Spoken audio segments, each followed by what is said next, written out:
So today we're coming to you with our famous spaghetti.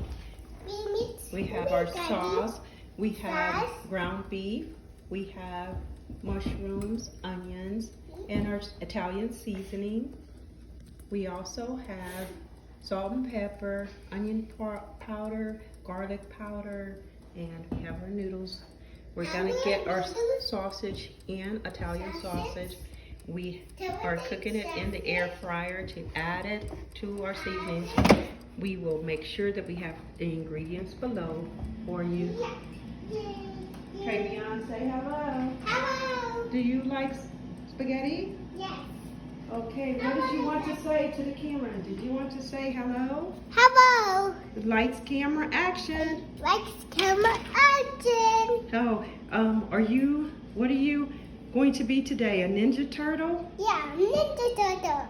Action. Let me see how the Ninja Turtle does.